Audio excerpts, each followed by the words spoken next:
ऊंट और सियार की कहानी। ऊंट ने सियार को अपनी पीठ पर बैठाया और नदी के पानी में तैरने लगा। कुछ ही देर में दोनों तरबूज के खेत में पहुंच गए। वहां दोनों ने छक्कर तरबूज खाए। जब सियार का पेट भर गया तो वह खुश होकर हुआ हुआ की आवाज़ निकालने लगा। ऊंट ने उसे शांत करने का प्रयास किया, लेकिन वह नहीं माना। उसकी आवाज़ खेत के कुछ दूरी पर रहने वाले किसान के कानों में पड़ गई। वह समझ गया कि खेत में कोई घुस आया है। हाथ में लाठी लेकर वह दौड़ता हुआ खेत में पहुंचा, जहां उसने ऊंट को खड़ा पाया।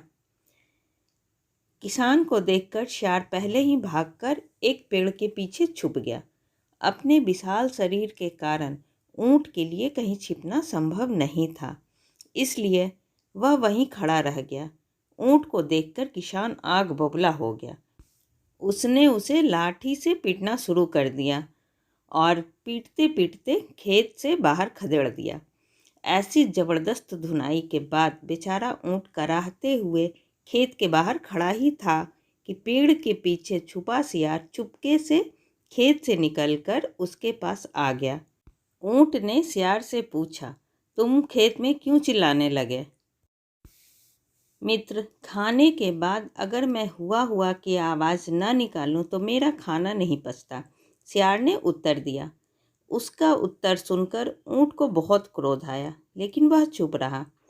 दोनों जंगल लौटने लगे। मार खाने के बाद भी ऊंट सियार को पीठ पर लादे नदी में तैर रहा था। सियार मन ही मन बड़ा खुश था कि ऊंट की पिटाई हुई।